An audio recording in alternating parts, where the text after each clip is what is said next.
Hello, friend. Welcome to another episode of Songwriter Theory. Today, we are going to be talking about how to write lyrics to a melody. So, chances are you either tend to write lyrics first or music first. Now, in the case that you do tend to write music first, as it seems most people do, you find yourself often in a situation where you have this bit of music. Maybe it's a melody. Maybe it's just chords. Maybe it's chords and a melody. Maybe you have a full song except for the lyrics. So how do you write lyrics to that? We're going to talk about that today because I think it's really important to talk about. And even as somebody who used to be very lyrics first, and for me, the most important part of a song is arguably the lyrics. I would say lyrics and melody kind of tied for me. Even in my position, I do tend to write the music first. Usually the order I like to do it in is I start with like a piano riff or a guitar riff that I sort of like, build a melody off of that, and then figure out what the lyrics are, is the most common order that I tend to write now. So we're going to talk from that point of view, look, you have a melody, now how do we get some lyrics? And the first step to really do is listen. You got to listen to your melody, right? Because you want the melody to pair well with what the lyrics are. This may sound like an extreme example, but if the song is in a minor key and the melody sounds super sad and dramatic and emotional and like you're crying out in pain, it probably shouldn't be a love song, right? I mean, that's obvious.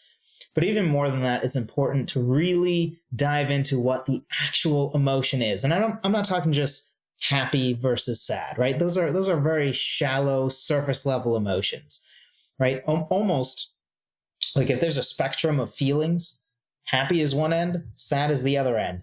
And this 50% is all like sad. This 50% is all happy. We want to dive in and get more precise words to really convey like, okay, what is this emotion of this melody that I hear? And certainly this is going to be subjective to some point, right? But the key thing we're looking for here is to really try to figure out what the music is demanding of you.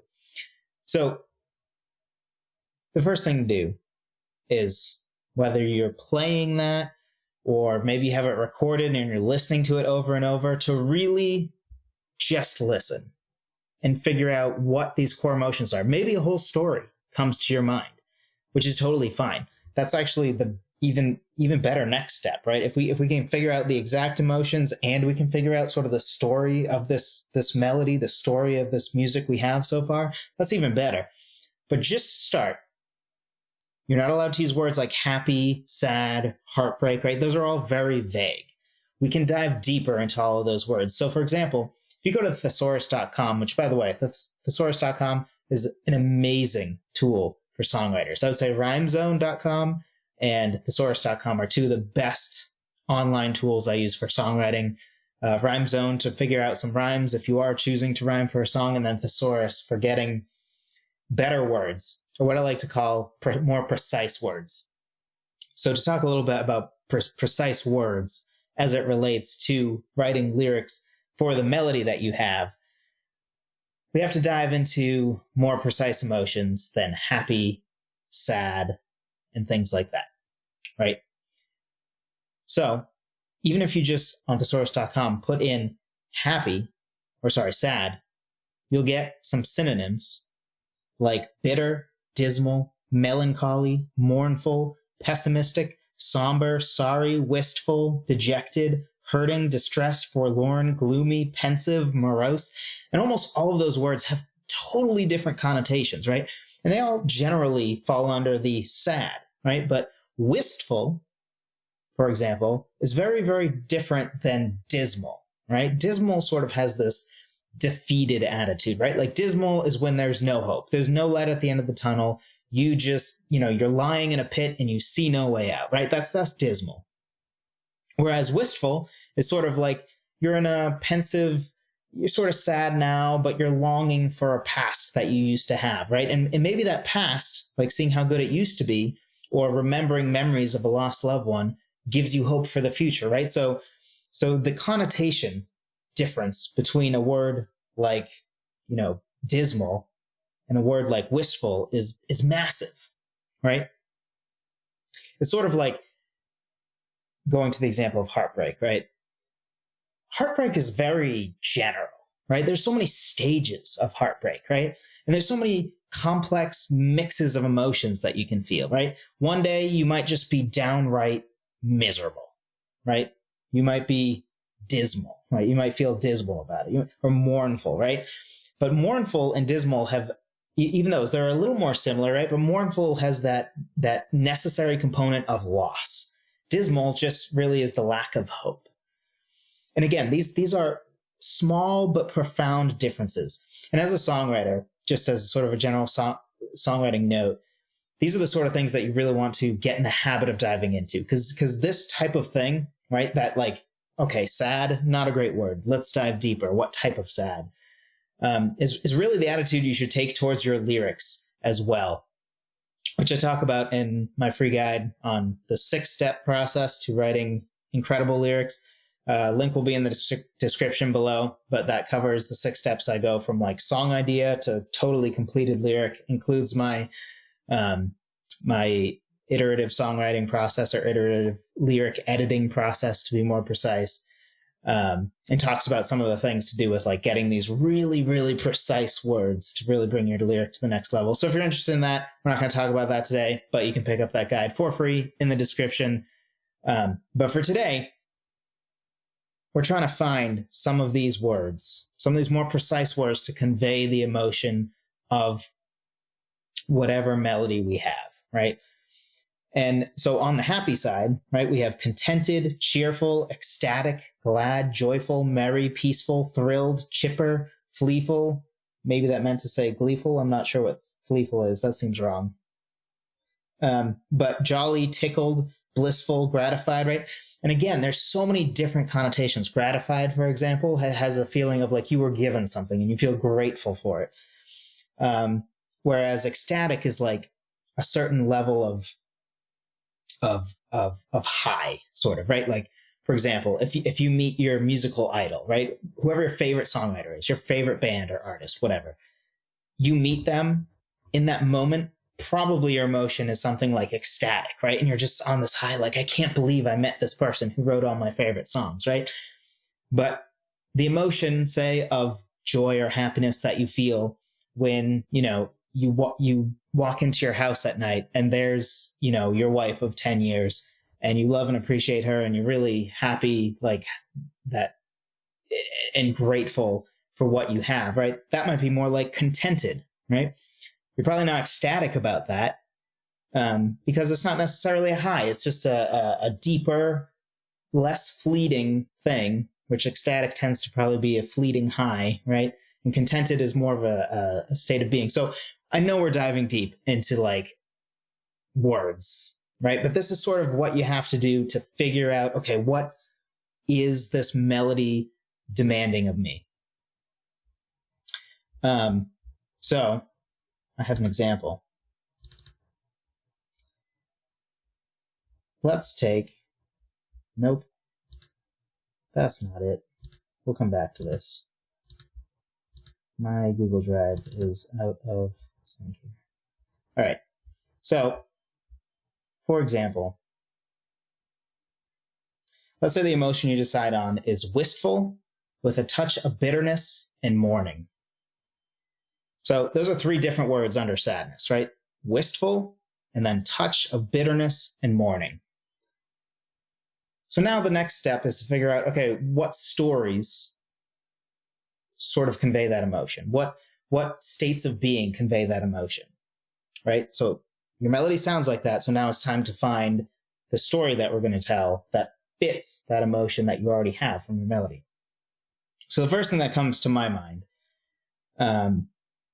is experiencing the loss and dealing with the loss of a loved one due to an addiction or suicide or something of that nature. Why? Well, okay, we have wistful, right? Wistful implies a sense of longing, right? So wistful is sort of like, somebody's passed away, say, and you're wistful because you're thinking back on the good times with them, right? But then the touch of bitterness and mourning, So mourning, now we know there's a loss, right? Because you're mourning something. Now, that loss might not be death, right? It could be a breakup, or it could be a severed friendship, or it could be, a dog you've lost, whatever it is. But there's some sense of loss because of mourning. And then a touch of bitterness. Okay, so that's educating yourself even more on like, okay, what stage of grief are we at the moment, right? So just like with heartbreak, you can experience bitterness, you can experience resentment, and then you can experience sort of the inverse of that, which is sort of sorrow, or something where like you actually feel regret. Right. So that's sort of the opposite. One is I'm angry at you, it's your fault. And the other one is, oh no, what did I do? So similarly, bitterness, right, is some anger at something external to yourself, probably. You can be bitter with yourself, certainly. But usually we're talking about bitterness towards something else. So in my mind, I think, okay, so this is a person that we've established we have probably good memories with. It's a person that overall was a positive person in our lives.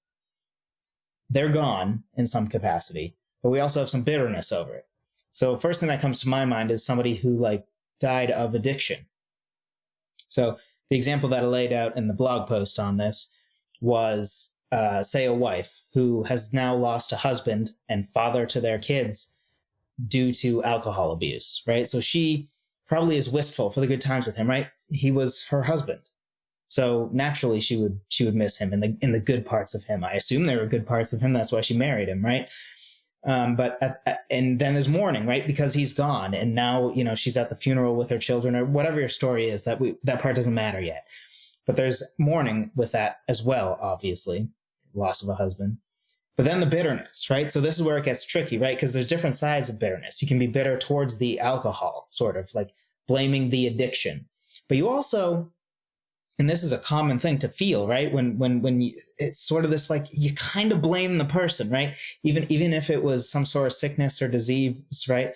If somebody, say, committed suicide, you may know that, like, hey, depression is a very real thing they dealt with, but you might also still deal with a tinge of like, but I feel like that was selfish of them to leave their kids, right? Like here are our kids, and they chose to leave this world and leave us behind.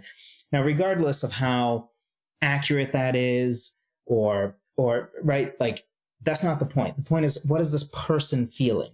It's not necessarily correct to feel that way, right? Because, for example, if we go the depression route instead of the alcoholism, certain types of depression are very real things in our minds that can't really be controlled. So it might not be that person's fault, but at the same time, a newly widowed person, it would be pretty natural for them to feel some level of bitterness towards the person for doing that to them, even though the person didn't mean to do that to them, right? So to me, at least, that's sort of the first thing that comes to mind. But the idea here, right, is we have a melody, whatever your melody is. Maybe you have a bunch of melodies that you need to write lyrics for. Really dive into, okay, what are the emotions here?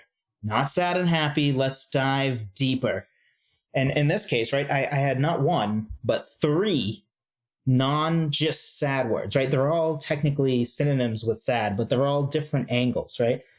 And we established wistful's the main one, but there's a touch of bitterness and mourning, right? So when we can combine these words and have different levels of them and feel like, okay, that matches with the melody that I have, that's really that huge first step that we can take to make sure that we have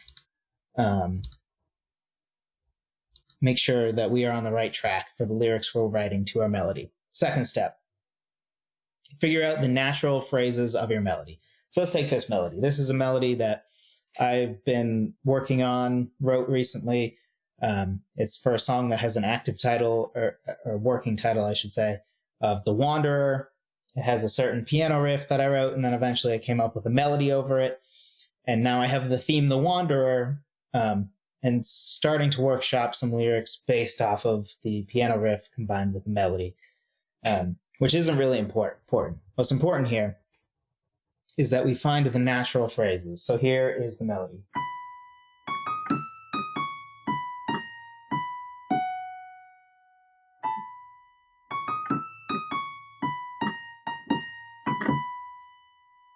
So probably you just heard two pretty distinct phrases, right? First we have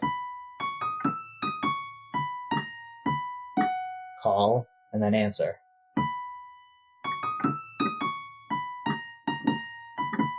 Right? So both of them actually start with the exact same part. We have the, and then the first one goes, and then the second one goes. Right? So we have two distinct phrases there. And in both cases, and at least in the first case, we'll just take the first phrase, right? So we have that phrase, right? So that should line up with a line of your lyrics, right? Because that's a clear line. It's a phrase. There's your first line. Second line.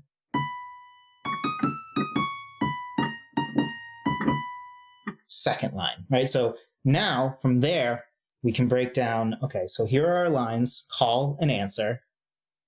Let's take that next step. So now how many syllables do we have to work with? Okay.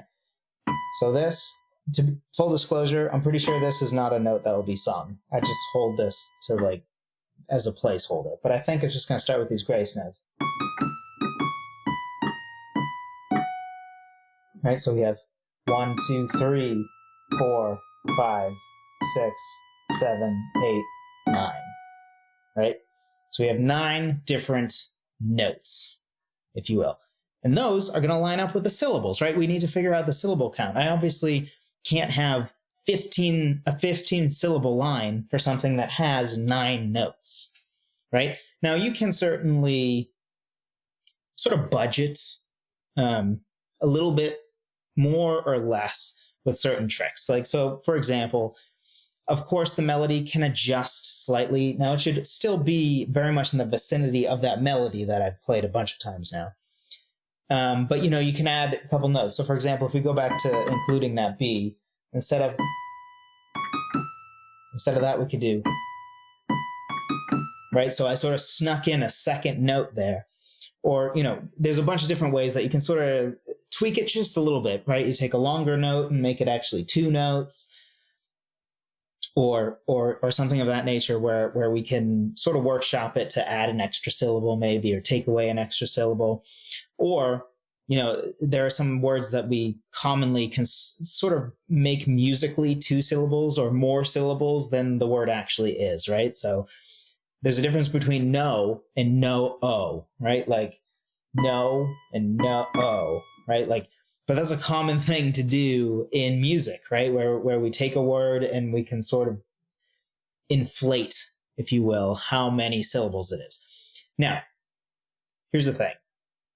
Personally, I think you should strive to, once you're getting into actual lyric writing, really try to make the syllables exactly fit with the number of notes you have to work with. Because that's probably where you're going to get the most natural sounding lyric melody combination. Because you're not stretching words to be more syllables than they are. You're not having to alter the melody for this specific line just because you had to have an extra syllable. But this is where your value judgment's going to have to come in. And you're going to have to make some judgments for yourself, right? Because you don't really want to compromise the lyric too much. Preferably not at all, right? So if you have the perfect lyric, and it really is, for this example, right, we have 9 syllables to work with. But if to use the real right words, it has to be 10 syllables, then yes, okay, probably find a way to adjust the melody in a natural way to make it work. That would be a compromise worth having. But in the case where there's 2 lyric versions, one that's 9 syllables and one that's 10, and they're about the same, there's not a huge difference, go with the 9, right? So we can always adjust later, but for the most part, if you can find a natural, perfect fit of like 9 syllables and 9 notes, perfect, done. That's the way to go if you can. So the next step is to figure out what notes are highlighted. So the highlighted notes generally are going to be one of 2 things. They're either the high or low notes of a phrase, or and. They're the ones that are held longer, right? So let's take this melody again. What notes were highlighted? Think about it, right? So we have, I would say that's the first highlighted note, right? These two are almost just grace notes. There's your first point. Now, this is an E that is both the highest note of the phrase, right? So that helps to make it highlighted. But also, we have these two grace notes sort of up to a longer held note, right? So that has a natural highlight to it. So we have basically not highlighted, not highlighted, highlighted. All right, now what from there? Okay, nothing there is really that highlighted. But I'd argue those last three notes are really highlighted. So the main notes that are highlighted here is, there's highlight, highlighted again. And I know I stressed out the length of those, but really, if you just listen to it naturally again.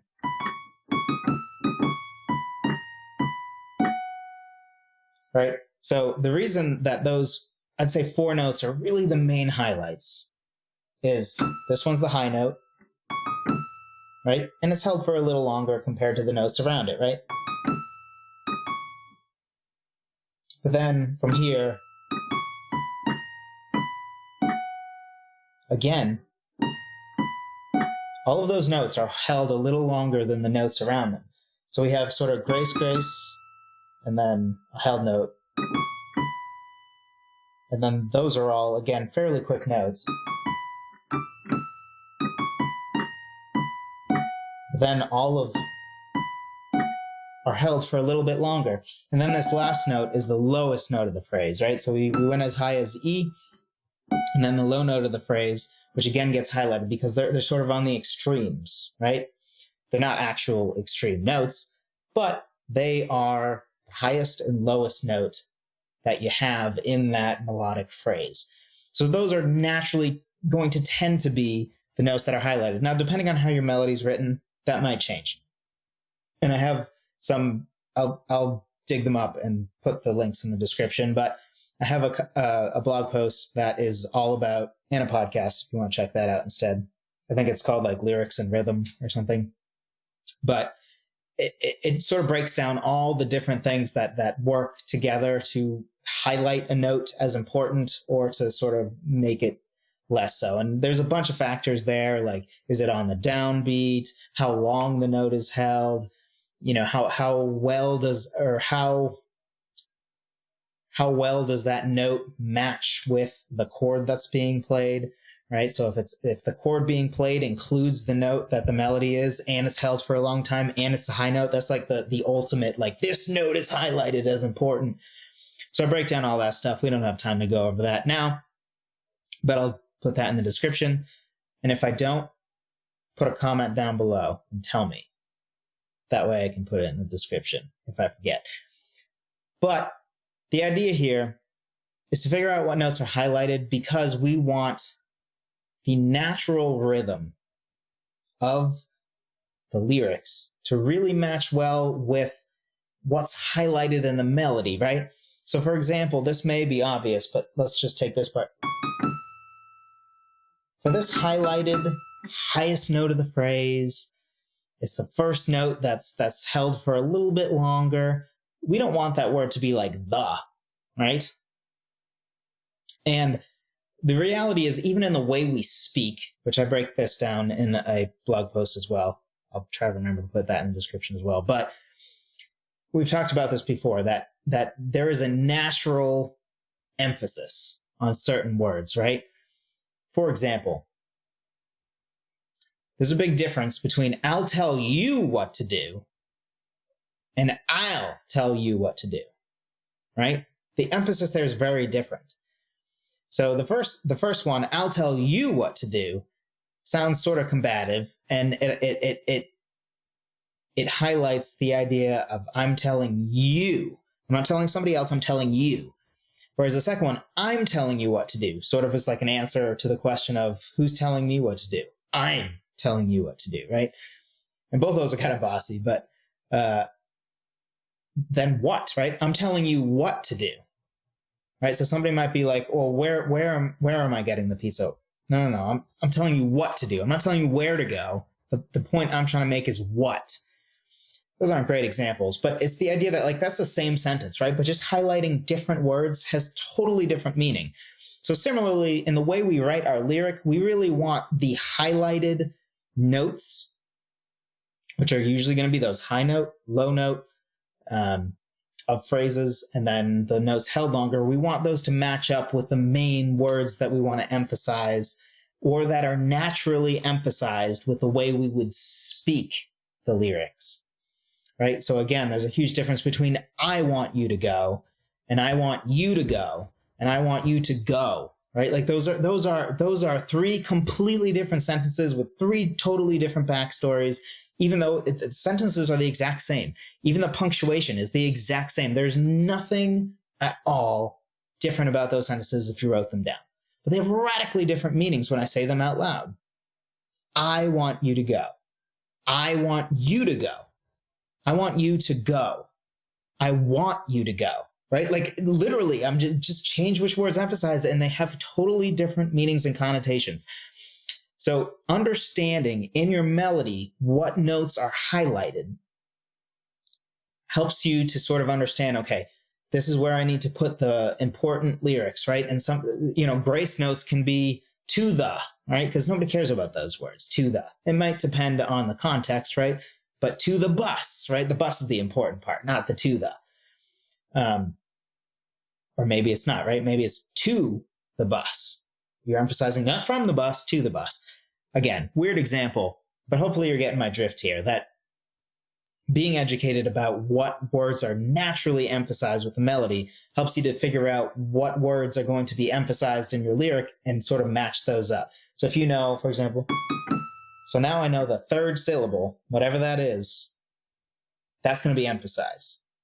So my lyrics should reflect that, understanding that like this should probably not be the, right?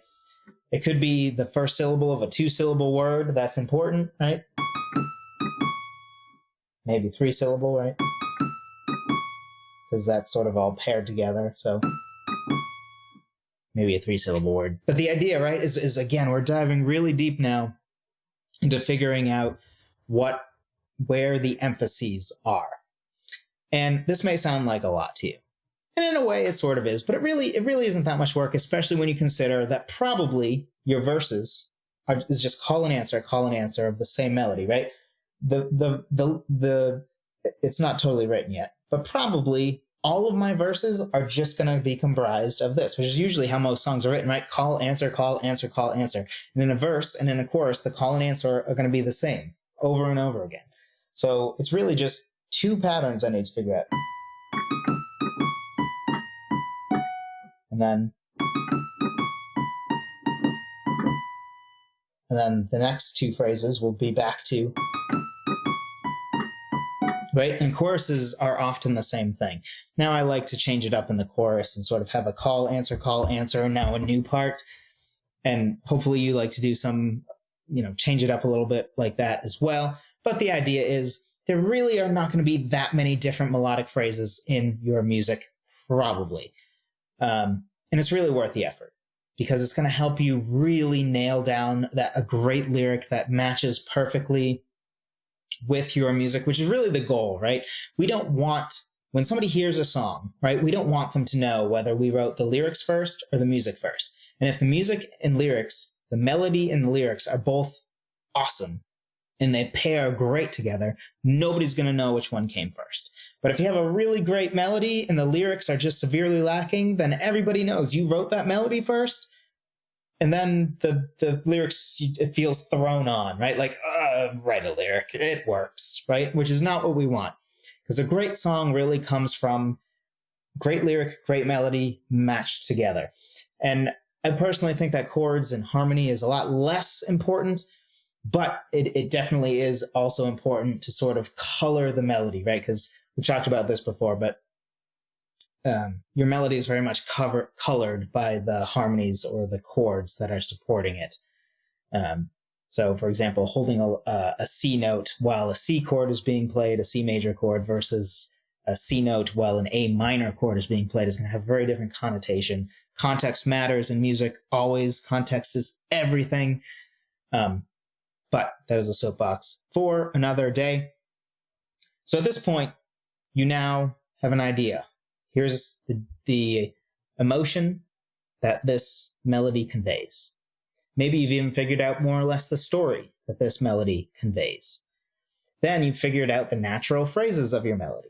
From there, you broke down each of those natural phrases. Okay, what are the syllables that they are demanding from the lyrics, right? So in the case of the melody we took a deep look into, there were 9 syllables that are really demanded. And then, not just stopping at syllables, but going that next step and figure out what notes are highlighted. At this point, you are ready to just start with your first draft lyric, which again, I've talked about before, but if you want an in-depth guide, link in the description below for my free 6-step lyric writing checklist. As a simple checklist at the top that you literally can just print out as many copies of as you need with check boxes. And then there's one part, my iterative lyric writing process, that's a little more complicated than just check marks. So I made a like table thing where you can write, okay, verse 1, verse 2, and you can sort of talk about like, okay, I've iteratively made this better, I've iteratively made that better. So it gets a little more complex, but basically it starts with straight up checklist. And then below I go in depth into what each step actually looks like. So you have a firm grasp of what each one is. So if you think that will be helpful to you, I know it will help you crush it in lyric writing. Lyric writing is so important to me. If anything, I fancy myself more of a lyricist even than a music writer. Don't get me wrong, I certainly do both. But at the end of the day, lyrics are my number one thing. I freaking love lyrics. And hopefully you do too. So feel free to check that out. Totally free. I enjoy being part of your week every single week. I appreciate you taking the time to listen and or watch this podcast or watch this video, listen to the podcast. If you have any questions for me, feel free to email me, joseph@songwritertheory.com. Joseph is spelled Joseph. I'd love to hear from you. I am still planning on doing a YouTube live stream on lyrics. I just have been super busy with other things lately, so I haven't had the chance to put that together, but I am still planning on doing that because I know I've talked about it, and I am going to do that. I'm very excited to go live. I've done one live video before for my Mount Rushmore of Everything project, and it was an absolute blast, so I can't wait to do it for Songwriter Theory. I hope you have a good week. Those of you who are on the email list, you know, I used to say happy songwriting as my salutation at the end. I've changed it to keep songwriting, and that was on purpose. And that's because sometimes the process of songwriting is not going to be happy. Sometimes it's going to be hard. Sometimes you're going to not want to do it. Sometimes you're going to be stuck on something forever and you're going to get discouraged. Sometimes you're going to put a song out into the world and one person will listen to it and you'll be like, what is wrong with me? Is it my fault? But the main thing I want you to do is keep songwriting, because the only way to get better is to keep doing it. And you got to commit yourself to it, not just when it's fun to do, because the reality is nothing is fun to do all the time, but songwriting is worth it. It's worth some of the sacrifices. It's worth the times that a song just won't come together. It's worth all of those times. So to you, I say, keep songwriting. Have an awesome week, and I'll talk to you next time.